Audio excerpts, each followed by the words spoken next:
I just don't want to get to the end of my life and feel like I simply appeased everyone and everything that the world was telling me to be. What's up, guys? Welcome back to my channel. My name is Belle, and if it is your first time here, thank you so much for clicking on this video. Today I wanted to talk about something that I've kind of been working through and processing these past couple months, as it seems like the world is getting crazier and crazier. Like, there's more and more information and there's just so much to consume at all times. Nothing I have to say today is a political stance or has really anything to do with politics or my opinion on any specific thing. A couple months ago, I found myself in a position where I didn't feel like I knew what was shaping my ideas anymore. I couldn't point a finger at or pinpoint why I said what I said, or why my opinion was what it was, or what was shaping the lens with which I was seeing the world around me. I don't know about you, but that makes me uncomfortable. I'm the kind of person that likes to know and pinpoint why I believe what I believe, why I say what I say. I believe that life and death are in the power of the tongue, and those who use it wisely will eat of its fruit. It's scripture, it's in the Bible, and what comes out of my mouth is either carrying life or death, and there's no in between. And so I found myself in a place where I wasn't exactly sure why I was saying what I was saying and what was shaping the words that I had been either saying verbally or saying on social media. And my church did a social media fast for a week. During that week, I started asking myself why of everything. Like, why do I believe what I believe? Why do I say what I say? What are my morals founded on? Where are my ideas coming from? And during that week, I also realized that I found myself in a place where I was letting the situations around me and the people around me fully shape what I was saying or thinking. And it wasn't on purpose, but I realized that I had almost just become an echo chamber. Things were just bouncing around and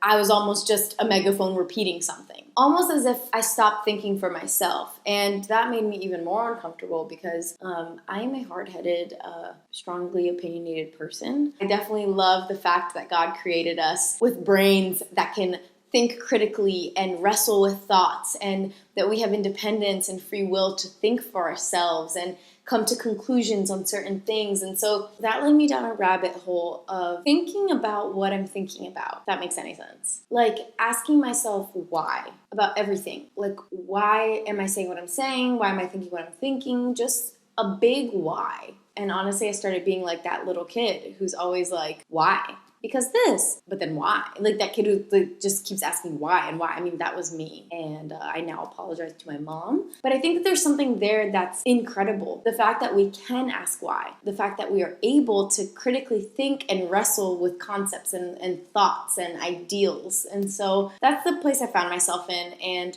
really have been trying and directing myself back into a place where I'm thinking about what I'm thinking about. And I'm thinking about why I'm thinking about what I'm thinking about. And I'm thinking about what I'm saying. Oh my gosh, I just said thinking so many times. And I started reading again, and I think that's really helped. Picking up like an actual book made out of paper. I think that's helping bring my mind back into that place of imagination, creativity, reading new words, and thinking through new ideas, or like being able to see through the perspective of someone else. You know, all that kind of good stuff. This is just my opinion, but I truly believe that once again, as a generation, we need to learn how to think for ourselves. And thinking for yourself doesn't mean necessarily disagreeing with the person next to you. It means you know why you're thinking what you're thinking, and you know why you're saying what you're saying, and you believe in what you believe in. I do think that with the rise of social media and as a generation, we very, very quickly just repeat what other people are saying without thinking twice about it. And so quickly latch onto ideas or new concepts or new thoughts without necessarily even thinking about it, just because someone famous said it or someone we look up to said it. So here are my 3 tips and 3 things that I've been applying into my life that has kind of helped bring me back into a place where I'm thinking again, if that makes any sense. Number 1, look for sources from people whose lives I want to model. I think that as a generation, as a culture, we've become obsessed with show me the receipts, show me your sources. And yes, sources are incredibly important and receipts are incredibly important. But even beyond that, the person behind that is even more important. And I've just started looking more into the life of the person whose resource I'm consuming. For example, I'm not gonna look for marriage advice from a person who's never had a successful marriage. Even if they have a marriage degree and say that they know all things about marriage, I'm sorry. if you don't have a successful marriage, I don't necessarily want to take advice from you. The truth is, you don't read a book, you read an author. And you don't just listen to a song, you listen to an artist. To be honest, like, you won't find me listening to anything that's really on the top charts, because I find that if I listen to everything that's being pushed as number one at all times, I find myself in a place of weirdness and sadness or bitterness or anger. And we don't realize that when we're reading a book, we're actually reading the author and we're taking on the perspective of that author, of that artist. And if we're not careful, what we consume becomes the lens with which we see the world. And so if I'm constantly consuming something from someone whose life only shows destruction and anger and fighting or apathy, I'm going to become that. And that's going to become the lens with which I see everything around me, how I react, how I respond to situations around me, and how I interact with the very people around me.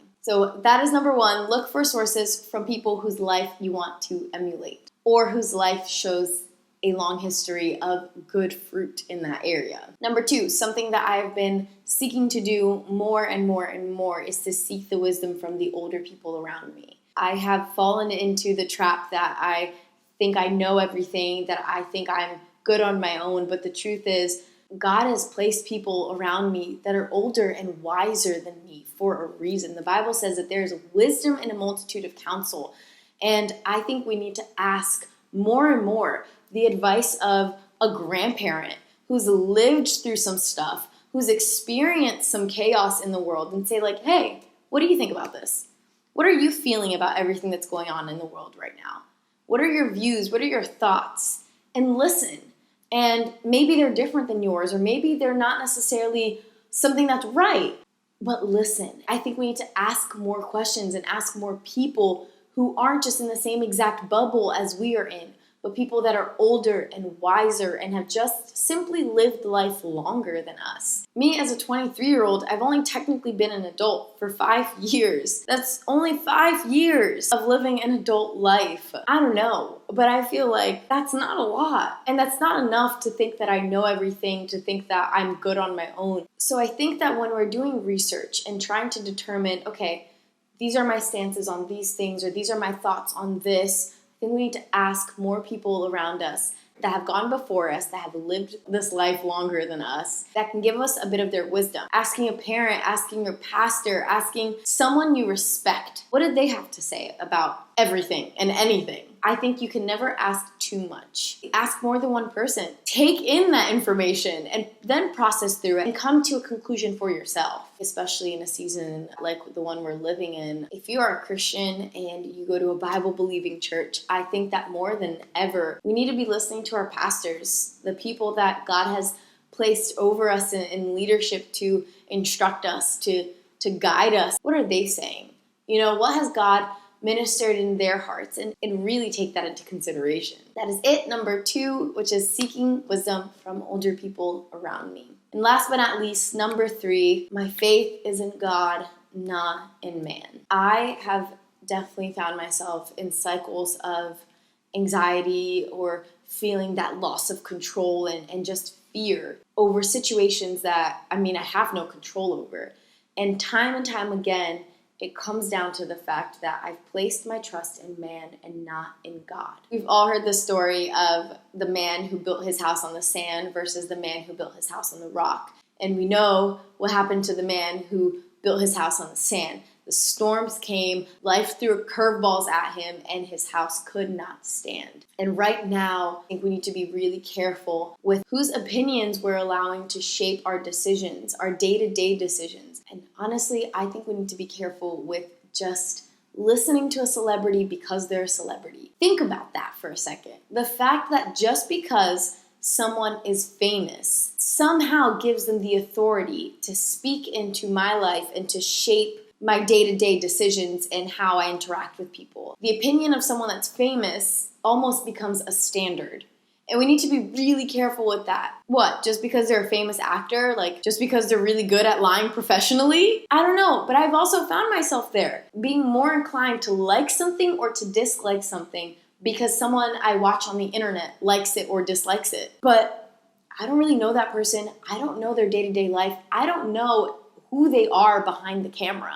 And I need to be careful with how much power I give them over my life and over my brain real estate. How much space do they get in my life, in my mind, in my heart? I just don't want to get to the end of my life and look back and say, wow, I did what everyone said I was supposed to do. Or wow, like never had anyone on social media hate me. Always was correct in everything I said, never wrestled with any thought or had a challenging conversation with opposing views. I just don't want to get to the end of my life and feel like I simply appeased everyone and everything that the world was telling me to be. And I think that only comes through filtering my life, my decisions, my worldview through the Bible, through Jesus Christ.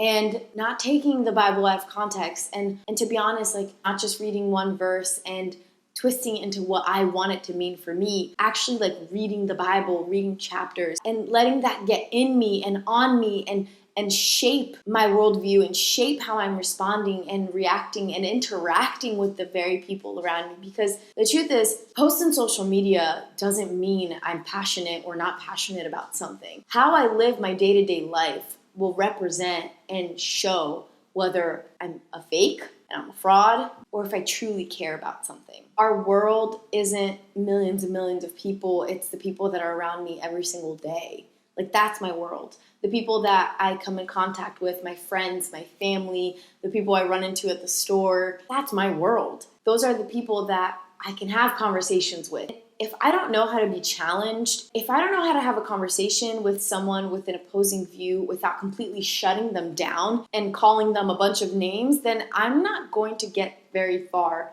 in any of my relationships and will probably find myself in a place where I have no one around me. That's just the reality of relationships, of how friendships grow. You will never be 100% on the same exact page about every single thing with anyone ever. And that is okay. And you are allowed to think for yourself. You are allowed to form your own opinions. You're allowed to not feel bad for not posting something on social media. You're allowed to wrestle through thoughts and critically think through something and decide and ask and do your research before you say something. That's it. I think at the end of the day, I just want to say, like, think about what you're thinking about. Think about why you're thinking about it. What are you allowing to shape your perspective, especially in a season like the one we're living in right now? Yeah, I could go on about this for hours and hours, so I'm going to wrap it up here. Hopefully that made sense. I don't know, maybe I'll do a part 2. I really could go on about this. But yeah, let me know your thoughts about your thoughts.